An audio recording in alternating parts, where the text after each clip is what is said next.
Obese girl sat alone at the town feast until a mountain man said, "Act like you're my wife." The October sun cast long golden rays across the town square of Cedar Falls, Wyoming Territory, 1883. Tables groaned under the weight of the annual harvest feast. Roasted meats, fresh-baked pies, vegetables from the last garden yields, and enough food to feed the entire settlement twice over. Everyone was there. Miners fresh from the hills, ranchers with their families, shopkeepers closing their stores for the afternoon, even the circuit preacher who'd arrived just in time for the celebration. The whole town had turned out for the biggest social event of the year. Everyone except the people who mattered to 23-year-old Catherine "Cat" Morrison. Cat sat alone at the far end of one of the long tables, a plate of untouched food before her. She wore her best dress, a blue calico she'd sewn herself, and had even attempted to style her dark blonde hair in the fashionable way she'd seen in a ladies' magazine. But no amount of effort could change the fundamental fact that had defined her existence. She was fat. Not pleasantly plump. Not well-built. Fat. Obese. The largest woman in Cedar Falls, and everyone knew it. She watched as couples danced, as families laughed together, as young men courted young women with shy smiles and blushing cheeks. She'd known it would be like this. It always was. But Mrs. Henderson, who ran the boarding house where Cat worked as a cook, had insisted she attend. "You can't hide in the kitchen forever, Catherine. Go, enjoy yourself." Enjoy herself. As if that were possible when every eye that landed on her carried pity, disgust, or cruel amusement. "Well, well," a familiar voice drawled behind her, "if it isn't Fat Cat Morrison, all dressed up with nowhere to go." Cat's stomach clenched. She didn't need to turn around to know it was Wade Pritchard and his gang, 4 men in their 20s who'd made tormenting her their personal entertainment since she'd arrived in Cedar Falls 2 years ago. "Leave her alone, Wade," someone said half-heartedly from a nearby table, but no one moved to actually intervene. Wade circled around to face her, his 3 companions flanking him. "I'm just being friendly. Isn't that right, Cat? We're friends, aren't we?" "Please, I'm just trying to eat." "Eat? You? Never!" Wade laughed loudly, drawing more attention. "Tell you what, how about you show us all what you can really put away? I bet you could eat that whole roasted pig by yourself." His friends roared with laughter. Other people were watching now, some smiling, some looking uncomfortable but saying nothing. Cat felt her face burn. She started to stand, intending to leave before the humiliation escalated further. "Hey, don't go. The party's just starting." Wade grabbed her arm, his grip hard enough to hurt. "Come on, do a little dance for us. Let's see how the ground shakes when you get your hand off my wife." The voice cut through the noise like a blade, deep, authoritative, and absolutely commanding. Everyone within earshot went silent. Cat turned to see a man she'd never met before standing 3 feet away. He was tall, perhaps 6'3", with the lean, powerful build of someone who lived hard and survived harder. His clothing was mountain man garb, buckskin jacket, worn pants, boots built for rough terrain. But it was his face that commanded attention, weathered and scarred, with piercing dark eyes that held no warmth as they fixed on Wade. He looked dangerous. He looked like he'd killed men and would again without hesitation. Wade's hand dropped from Cat's arm like she'd suddenly become burning coal. Your wife." The mountain man stepped forward, positioning himself between Wade and Cat. "My wife, Catherine, and you're touching her without permission." Cat's mind reeled. Wife? She'd never seen this man before in her life, but something in his expression, a barely perceptible glance that seemed to say, "Play along," made her stay silent. "I didn't know she was married," Wade stammered, backing up. Nobody needs to say anything. She's wearing my ring, isn't she?" The man looked at Cat. "Show him, darling." Cat's left hand was bare, but before Wade could notice, the mountain man moved with startling speed, pulling a simple gold band from his pocket and sliding it onto her finger, in one smooth motion. There, now everyone knows. His voice dropped to something deadly quiet. And anyone who disrespects my wife answers to me personally. Understood? Wade and his friends nodded quickly, mumbling apologies as they retreated. The crowd that had gathered slowly dispersed, whispers already spreading about the mysterious mountain man and his unexpected wife. Only after everyone had moved away did the man turn to Kat, his expression softening slightly. "I'm sorry for the presumption, ma'am, but those boys looked like they needed a lesson in manners, and invoking a husband seemed the fastest way to deliver it." Kat stared at him. "Who are you?" "Name's Marcus Stone. I came down from my trap line for supplies and heard there was a feast. Thought I'd stop by before heading back up the mountain." He glanced at her untouched plate. "Seems I arrived at the right time. You pretended to be my husband." "I did, and I'll publicly correct the misunderstanding if that's what you want. But..." He looked around at the crowd, at Wade and his friends watching from a distance. "Or you could let them believe it for the rest of the afternoon. Might give you some peace to actually enjoy the celebration without harassment." Kat processed this quickly. A fake husband would indeed stop Wade and others from tormenting her, but it would also mean spending the afternoon with this intimidating stranger, maintaining a charade that could blow up spectacularly if exposed. "Why would you do this? Help me, I mean." Marcus's expression grew distant. "Because I had a daughter once. She'd be about your age now if she'd lived. She was built like you, strong, capable, but people were cruel, made her feel worthless because she didn't fit their narrow idea of beauty." His voice roughened. "I couldn't protect her then, but I can stand up to bullies now." The raw honesty in his voice decided Kat. "All right, for the afternoon I'll pretend. But you should know, people are going to ask questions about how we met, when we married, why no one knew about it." "Then we'd better get our story straight." Marcus offered his arm. "Shall we take a walk, wife, and work out the details?" Kat stood, acutely aware of every eye on them as she took his arm. He was solid as a mountain, and something about his presence made her feel protected, safe. It was a feeling she hadn't experienced in years. They walked to the edge of the square, away from the crowd, and sat on a bench under a large cottonwood tree.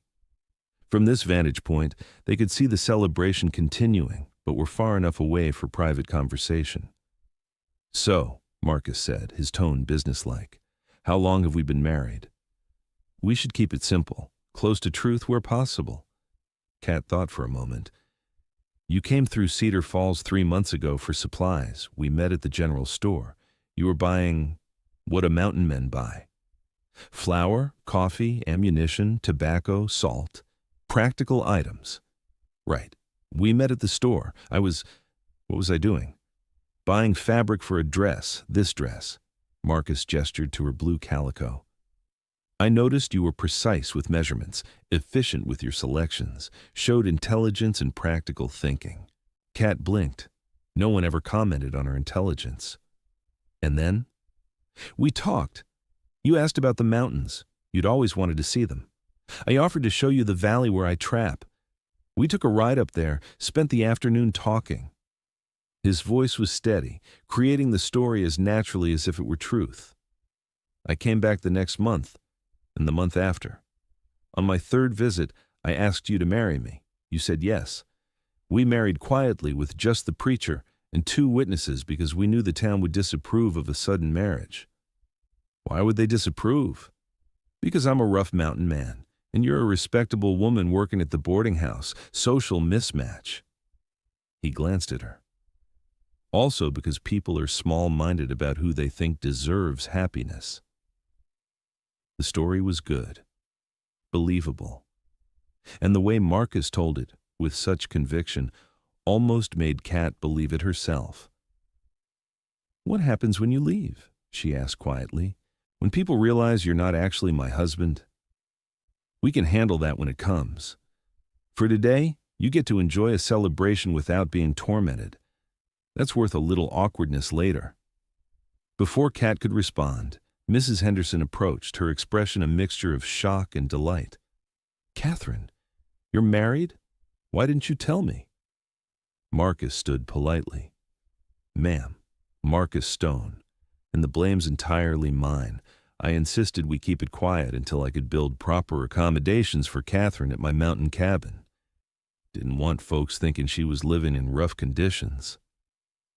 Mrs. Henderson's eyes swept over Marcus, clearly assessing him. A mountain man. Well, I suppose that's practical. Catherine does love the outdoors. She turned to Kat. "You should have told me. I'd have given you time off, helped you prepare." "It all happened rather quickly," Kat interjected, following Marcus's lead. "And you've been so kind giving me work when I first arrived in Cedar Falls. I didn't want to leave you without a cook until Marcus was ready." "When will that be?" Marcus and Kat exchanged glances. "Another month," Marcus said smoothly. "I'm adding a room to the cabin. Should be finished by then." Mrs. Henderson beamed. "Well, this calls for celebration. Come, you must share a dance. Everyone will want to meet your husband properly, Catherine." Kat's stomach dropped. Dance? She hadn't danced in years. People would mock how she looked, how she moved. Marcus seemed to sense her panic. "My wife's feeling a bit overwhelmed by all the attention. Perhaps we could wait until later." But Mrs. Henderson was already herding them toward the dance area, where couples swayed to a fiddle player's tune. "Nonsense! Young couples must dance." Kat found herself pulled onto the improvised dance floor, Marcus following. He took her hand gently, his other hand settling respectfully on her waist. "I don't know how," Kat whispered urgently. "I've never—" "Follow my lead. Small steps, and ignore everyone else. Just look at me." The fiddle struck up a waltz. Marcus began to move, and Kat stumbled, trying to follow. She was acutely aware of her size, of how ridiculous they must look, of people watching. "Catherine," Marcus's voice was quiet but firm.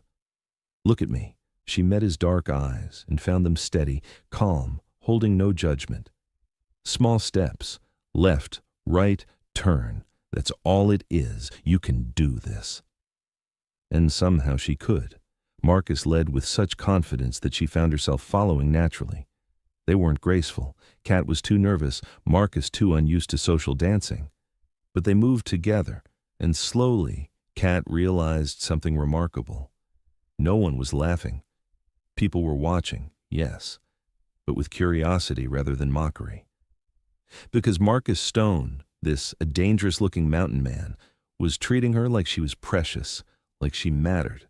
"You're doing fine," Marcus murmured. "Better than fine." When the song ended, Kat realized she was smiling. Actually smiling at a town celebration for the first time since arriving in Cedar Falls. But their respite was brief. As they left the dance floor, a stern-faced woman in expensive clothing approached, her expression disapproving.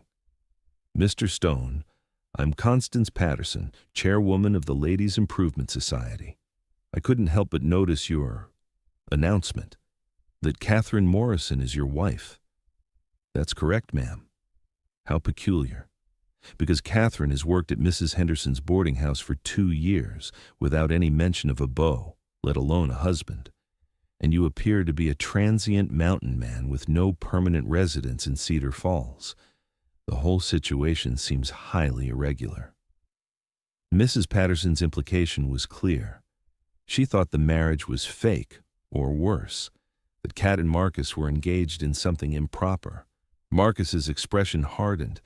"Ma'am, my marriage is legal, witnessed, and recorded with Reverend Mills, who performed the ceremony 3 months ago. If you'd like to verify, I'm sure he'd be happy to show you the record." "Reverend Mills left town 2 months ago," Mrs. Patterson said triumphantly. "Quite convenient." "Not convenient at all, since he's the one who married us before he left." Marcus's voice remained polite, but carried steel underneath. "But if you're truly concerned about propriety rather than just stirring trouble, I'm happy to have our marriage re-blessed by whatever preacher is currently serving Cedar Falls. Kat's mind raced. This was spiraling beyond a simple afternoon pretense. A re-blessing would require maintaining the fiction longer, would mean more lies. That won't be necessary, she said quickly. Marcus and I know our marriage is valid. We don't need to prove anything to anyone. Mrs. Patterson's eyes narrowed. Then perhaps you can explain why you're still living at the boarding house? Why your husband apparently leaves you alone for months at a time. It all seems very suspicious. What seems suspicious, a new voice interjected, is you harassing a young couple about their private business. They turned to find old Mr. Hawkins, owner of the general store, standing behind them. He was one of the most respected men in Cedar Falls, and his word carried weight. I remember when Marcus came through 3 months ago, Hawkins continued. He bought supplies, yes, but he also bought fabric. That blue calico Catherine's wearing now. Said it was for someone special. I didn't pry, but it makes sense now. Kat's breath caught. That was a lie, a kind lie, but still a fabrication. Yet Hawkins was backing up their story. Furthermore, Hawkins said, fixing Mrs. Patterson with a stern look, I've known Catherine since she arrived in Cedar Falls. She's honest, hard-working, and has endured more unkindness from this town than anyone should have to bear. If she's found happiness with a mountain man, I say good for her. She deserves it more than most. Mrs. Patterson's face reddened.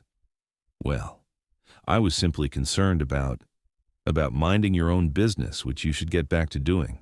Now, if you'll excuse us. Hawkins tipped his hat to Kat and Marcus. Congratulations to you both. Marcus, make sure you stop by the store before heading back up the mountain. I've got some supplies I think you'll need. After Mrs. Patterson stalked away, Kat turned to Hawkins. Thank you. But why did you lie for us? Who says I lied? Hawkins's eyes twinkled. I remember Marcus buying fabric 3 months ago. Just because he didn't specify who it was for at the time doesn't mean my memory of events isn't accurate. He winked, then walked away, leaving Kat and Marcus staring after him. Kat couldn't find words. Unexpected, Marcus finished, but not unwelcome. Seems you've got at least one friend in this town. I've been working for Mrs. Henderson for 2 years, and I've never noticed. Sometimes people show kindness in quiet ways. Doesn't make it less real. They spent the rest of the afternoon maintaining their charade. They shared a meal, with Marcus heaping food onto Kat's plate and encouraging her to eat without shame, something she'd never experienced in public before. They sat together while others told stories and jokes, Marcus's presence beside her enough to prevent anyone from making her the punchline. And slowly, Kat realized something profound. For the first time since arriving in Cedar Falls, she was participating in community life rather than merely observing from the sidelines. She was included, respected, treated like a person rather than a joke, all because one stranger had decided to pretend she mattered. As the sun began to set and the celebration wound down, Marcus walked Kat back toward the boarding house. They moved slowly, both aware that their pretense would end soon. Thank you, Kat said quietly, for today, for giving me a few hours of normalcy. You shouldn't have to pretend to be married just to be treated with basic respect. No, but that's the world we live in. She looked up at him. What happens now? When you leave and I'm here alone, people will ask questions. Mrs. Patterson will spread rumors. Let her. You maintain dignity today. That's what people will remember. Marcus paused. But if you want, I can come back. Next month when I return for supplies. We could maintain the fiction a bit longer. Let it die down gradually. Why would you do that? Because you deserve better than what this town's given you. And if pretending to be your husband gives you some peace, then that's time well spent. Kat felt tears prick her eyes. You're a good man, Marcus Stone. I'm a man trying to make up for past failures. There's a difference. He stopped at the boarding house steps. "I'll be back in 4 weeks. If you want to continue this, just wear the ring. I'll know." He started to leave, then paused. "Catherine, for what it's worth, if we were actually married, I'd be fortunate indeed. You're intelligent, capable, and stronger than you know. Don't let anyone convince you otherwise." Then he was gone, disappearing into the evening shadows, leaving Kat standing on the boarding house steps with a gold ring on her finger and a heart full of confused emotions. The next 4 weeks were the strangest of Kat's life. Word of her marriage spread through Cedar Falls like wildfire, and the change in how people treated her was immediate and dramatic. Wade Pritchard and his friends avoided her entirely. Mrs. Patterson remained coldly disapproving, but stopped openly harassing her. Other women, ones who'd previously ignored Kat, now greeted her with cautious friendliness. But it was Mrs. Henderson's reaction that surprised Kat most. "A husband in the mountains," the older woman said one evening as they prepared dinner. "I must admit I didn't see that coming. But Marcus Stone seems capable. Rough, certainly, but there's something solid about him." "He's a good man," Kat said carefully, uncomfortable with the deception. "Just be careful, dear. Mountain living is hard, isolated. Are you sure you're prepared for that?" Kat wasn't sure of anything, especially since she'd been wearing Marcus's ring every day, unable to bring herself to take it off. She told herself it was just to maintain the fiction, but deep down, she knew it was more than that. The ring made her feel claimed, protected, valued, and she'd started imagining what it would be like if the marriage were real. Long winter nights in a cabin with Marcus, learning mountain skills, building a life far from the mockery and cruelty of town. It was a fantasy, she knew. Marcus had offered the pretense out of kindness, nothing more. But as the 4th week approached, Kat found herself anticipating his return with something that felt dangerously close to hope. When Marcus finally appeared at the general store on the 28th day, Kat was there waiting, ostensibly buying supplies, actually watching the door. He looked the same, weathered, capable, dangerous. But when his eyes found hers across the crowded store, something warm flickered in their depths. Kat touched the ring on her finger meaningfully. Marcus nodded slightly, understanding. They greeted each other like any married couple reuniting after separation. Marcus pulled her into a gentle embrace that surprised them both with its naturalness. Kat found herself leaning into his solid warmth, breathing in his scent of pine and wood smoke. "I missed you," Marcus murmured, loud enough for nearby shoppers to hear. Then, quieter. "How bad has it been?" "Better than before. Much better." Kat pulled back to look at him. "Thank you for coming back." "Said I would." They spent the afternoon together, walking through town, letting themselves be seen. The charade was easier this time. They'd developed a rhythm, a comfort with each other that made the pretense feel almost real. But that evening, as Marcus prepared to return to his mountain cabin, Kat made a decision that terrified and exhilarated her in equal measure. "Marcus, can we talk? Privately?" They walked to the edge of town, to a small creek where no one would overhear. "I want to make it real," Kat said in a rush before she could lose her nerve. "The marriage. I want to actually marry you." Marcus went very still. "Catherine, I know it's crazy. I know we barely know each other. But these past 4 weeks, pretending to be your wife, have been the best of my life. And I keep thinking, what if it didn't have to be pretend? What if we actually tried? You don't know what you're asking. Mountain living is hard, isolated. I know, Mrs. Henderson warned me. But Marcus, I'm already isolated here. I spend my days cooking in a boarding house, my evenings alone in my room. The only difference is up in the mountains. I'd be with someone who treats me like I have value." Marcus ran a hand over his face. "I'm not a good bet for a husband, Catherine. I'm 16 years older than you. I live in a one-room cabin 12 miles from civilization. I've got nothing to offer but hard work and harder winters. You're offering respect, partnership, A life where I'm not mocked daily for existing in the wrong kind of body. Kat stepped closer. That's more than I've ever been offered. That's everything. And if you regret it, if you discover mountain life isn't the romantic escape you're imagining, then we reassess. But at least we'd have tried for something real instead of just pretending. Marcus was quiet for a long moment, his dark eyes searching her face.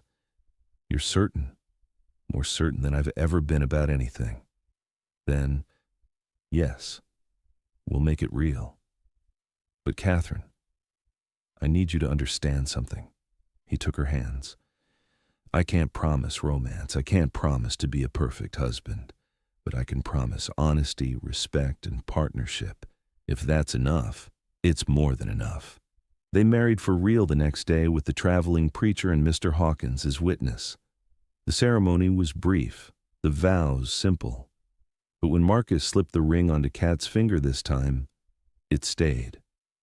They spent one more night in Cedar Falls, Kat packing her few belongings and saying goodbye to Mrs. Henderson.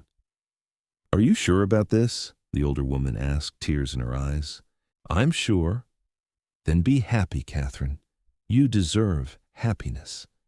The next morning, Kat rode out of Cedar Falls behind Marcus on his sturdy mountain horse, leaving behind the only life she'd known for an uncertain future in the wilderness. She was terrified. She was exhilarated. She was free. The first month at Marcus's cabin was harder than Kat anticipated. The room, he'd mentioned adding, turned out to be a lean-to attached to the main cabin, functional but drafty. The work was relentless, hauling water, chopping wood, cooking over an open fire, learning to identify edible plants and dangerous animals. But it was also liberating.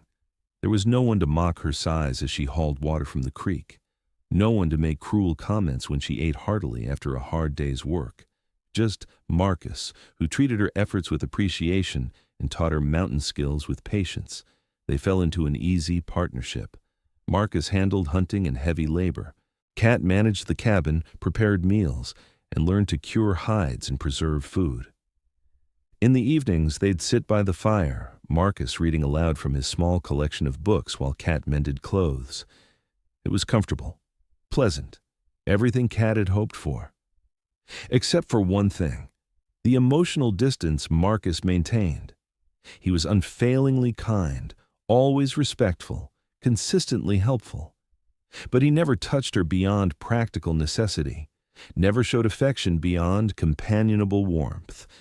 He treated her like a valued partner, not a wife in the full sense, and Kat found herself wanting more. 2 months into their marriage, she finally confronted the issue. Marcus, can I ask you something personal? He looked up from the knife he was sharpening. Of course. Why did you really agree to marry me? Actually marry me, not just pretend? Marcus set down the knife. Because you asked. Because you deserved better than spending your life being mocked. Because you're trying to save your daughter by saving me. The words hung in the air. Marcus's face went very still. That's what this is, isn't it? Kat pressed. You couldn't protect her, so you're protecting me. But Marcus, I'm not her. I'm not a ghost you need to atone for. I'm a real woman with real feelings, and I need to know, am I just a project to you? A way to ease your guilt? Marcus was silent for a long moment. When he spoke, his voice was raw. You want the truth? Yes. The truth is I married you because you reminded me of everything I lost. My daughter's strength, her kindness despite cruelty, her determination to survive in a world that rejected her. He stood, pacing. The truth is, I'm terrified of caring about you too much, because everyone I've cared about has died. Kat's breath caught. My wife died when our daughter was born. Childbirth complications. My daughter made it to 19 before the cruelty broke her. My parents died of cholera when I was 25. Everyone I've loved, I've lost. He turned to face her. So yes, initially you were a project. A way to do right by someone when I couldn't do right by my daughter. But then you became real to me, and that terrifies me. Why? Because if I let myself love you, I'll lose you too. That's how it works. Love and loss are two sides of the same coin in my life. Kat stood and walked to him. Or maybe love and loss are part of everyone's life, and the only real mistake is refusing to love because you're afraid of losing. She took his weathered hands in hers. I'm not your daughter, Marcus. I'm not your wife who died. I'm Catherine, and I'm here. And I'm not planning on going anywhere. But I need to know, can you see me as my own person? Not as a ghost, not as atonement, but as me? Marcus looked down at their joined hands. I see you, Catherine. I've been seeing you since that day at the harvest feast. Seeing your intelligence, your resilience, your capacity for joy despite everything you've endured. He met her eyes. I'm just afraid that if I admit how much I've come to care for you, fate will punish me by taking you away. Then let's make a deal. You admit you care about me, and I'll promise to stubbornly refuse to leave no matter what fate throws at us. A smile tugged at Marcus's lips, the first genuine smile she'd seen from him. That's a lot of stubbornness. I'm a very stubborn woman, haven't you noticed? I've noticed. His expression grew serious. Catherine, I do care about you, more than I've cared about anyone since my daughter died. You've made this cabin a home. You've made my life worth living again. And yes, I'm terrified of losing you, but I'm more terrified of wasting whatever time we have by keeping you at arm's length. He pulled her into an embrace, their first truly intimate contact. Kat melted against him, feeling his heart beat steadily beneath her cheek. I love you, she whispered. I know it's only been 3 months, and I know that's crazy, but I do. It's not crazy. And Catherine, he pulled back just enough to look at her. I love you too. He kissed her then, tentative at first, then deepening as years of loneliness and fear gave way to present connection. That night, their marriage became real in all the ways that mattered.